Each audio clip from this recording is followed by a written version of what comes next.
So I've analyzed over 500 agency capabilities decks. And at this point, I can typically tell in the first 5 slides which ones are going to be winners and which ones are going to get politely ghosted. So in this video, I'm going to break down exactly what separates those winning decks and what allows them to close those bigger, better deals. And I'm Lindsay Christian. I run an agency dedicated exclusively to creating capabilities decks that close. Obviously, I've seen tons of decks and I see the same mistakes over and over and over. But that's also allowed me to see the positive patterns and elements in decks that are really winning and working for the agencies and helping them book bigger, better clients. So if your pitch deck isn't landing you the clients that you want, this video might explain why. So I talk about this on my channel a lot, but the biggest mistake I see agencies make when it comes to their capabilities deck is that they are constantly focusing on themselves and their agency as opposed to what the prospect actually cares about. So let's talk a little bit about what that looks like when it comes to how capabilities decks are typically structured and typically open. So most decks usually start with, capabilities deck, those words, and then the agency logo. And maybe they go into an about us slide or our mission slide, then typically meet the team, then typically like a list of services that agency provides, and then finally like an our process slide or what it looks like to work with them. And as you can see, this is forcing your prospect to basically sit through the first 5 to 10 minutes of just us before you even start to get into what they really care about, how you can help them. This is very focused on the agency versus focused on what the prospect wants to see.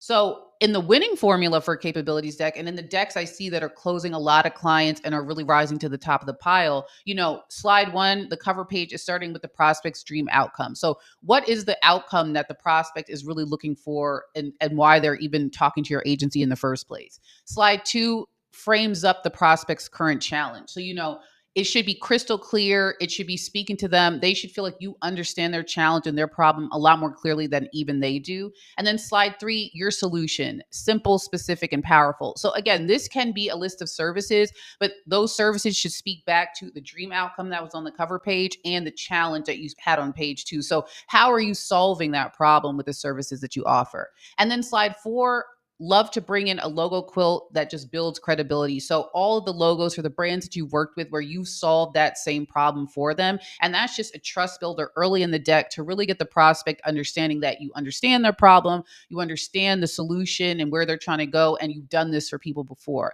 And then the 5th slide, your strongest case study. And I see this a lot in winning decks. They bring in a strong, powerful case study early in the deck so that the prospect is able to understand that not only do you get their problem, you have really tangibly solved it for a client that you've had. And so just flipping how the deck starts and how you open your capabilities deck is such a big shift. Essentially, you're in the prospect's world from the start. They're able to see themselves in the challenge that you bring up, in the solution that you provide, in the work that you're doing. And so you're building that trust with them because you're showing them that you get it. And this is before you're even saying who you are or what your agency believes in. They're already bought into the fact that you understand, what they're trying to fix and why they're coming to you for help. And then you can kind of get into some of the backstory on the agency and some of those things. So this slide, I think, is super important when it comes to really framing up a winning deck versus a losing deck and like how you can kind of tweak and reorder what you have in your deck to make it way more impactful really, really quickly. So now I want to kind of get into some of the patterns I really see in winning decks versus losing decks, and ones that I think that are really responsible for helping agencies close that business and get prospects over the line. So the first one is focusing on outcomes versus activities. So losing decks talk all about what the agency does. Winning decks talk about what that work actually achieves for the client. So, for example, we do SEO, PPC, and social media management. That's all very tactical. Those are just tasks that the agency is executing versus, we help B2B software companies generate 40% more qualified leads without increasing ad spend. So now you're talking about an actual outcome of those services. So not just what you do, but what those services actually helped the client achieve. So, one lists services, the other sells results. And, if you saw those two statements next to each other, which agency would you want to hire? Probably the one that's speaking about results, because those are the results that you want to get for your own agency. So again, it's important to think about what does the prospect on the other end of the table want to hear, want to see, what will get them excited about wanting to work with you. And so as opposed to just listing services, focus on the results that you're able to get. And so the next one is ROI upfront versus hidden. So this is a big one because I feel like a lot of losing decks really treat case studies like an afterthought. Maybe they're grouped at the back of the deck in like a case study section. The results are buried in paragraphs of text or aren't easily called out on the page versus like a winning deck where it's like, I feel like, again, they're bringing those case studies in early. Even the format of the case study, the results are front and center in big, bold text so that they pop off the page. So it's just, again, about flipping the viewpoint to something that the prospect would want to see. Like, what information do you think is important for them to see? And making sure that's big, bold, called out, and brought as early in the deck as possible. So, for example, don't just say we designed, XYZ website for client, as opposed to saying something like, the redesign of the website generated 2.3 million in revenue for the client in year one. So again, it might take some time to get some of those metrics for the work that you've done. And, I talk a lot on this channel about going back to past clients and trying to get some of those key metrics from them. But, even if you don't have specific metrics, it's really about wording things and speaking about the work that you did as far as the impact that it had on the client versus just the actual deliverable of the website. Obviously, in your deck, you want to show the beautiful website. You want to have those screenshots.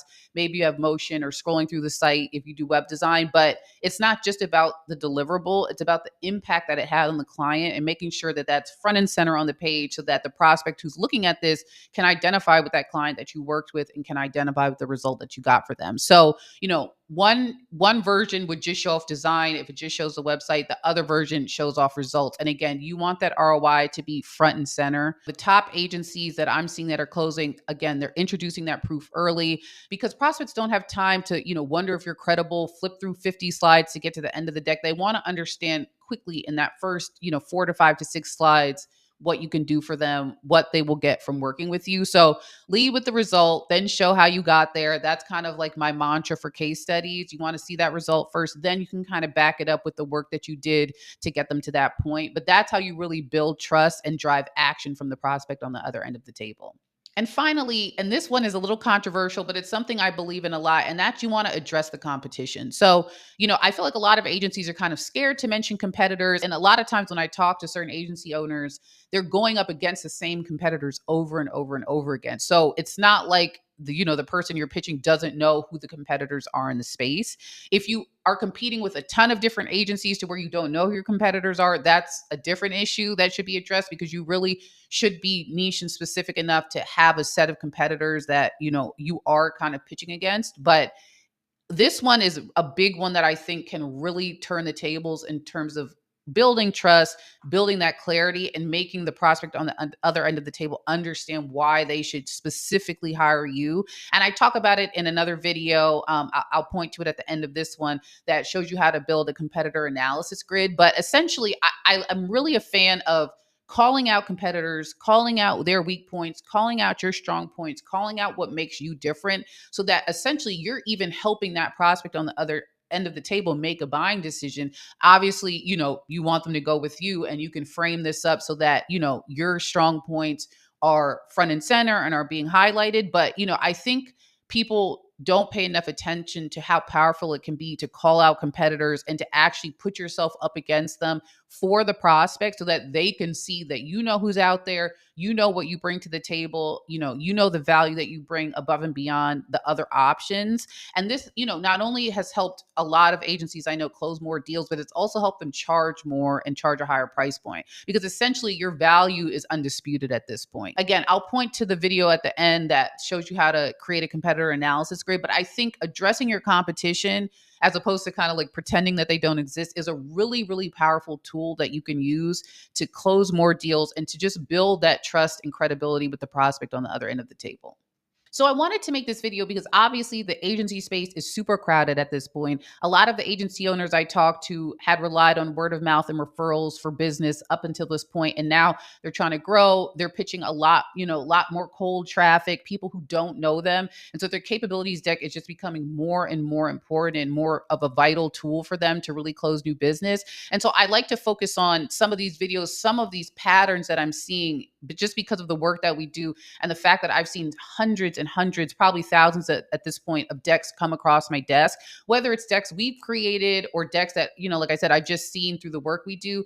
These are some key patterns that I really think can help strengthen your deck. And it doesn't require a full overhaul right now. You can really just look at your existing deck, look at the slides that you're working with right now, and really shift some of them around so that you're sitting in the prospect's world at the beginning of the deck. You're focused on them, you're focused on their problems, the results they want to see, and then shifting some of those about slides, mission slides, slides that are more focused on your agency towards the end of the deck. That's something you can easily do now. And then those other patterns are just things to think about and ways to reframe your thought process when you're approaching your deck. If you want help with this, we'd love to help you. There's a link down in the description below to book a call with my team. This is what we, breathe. We live this all the time. So we love helping agencies with their capabilities decks. And if you want help creating that competitor analysis grid that I talked about, again, that's a super powerful tool you can use just to understand what's going on out in the market, who you're up against, what their strong points are, what your strong points are. Check out this video. I break down how to create a competitor analysis grid and how to use it to create some really strong, compelling slides for your capabilities deck.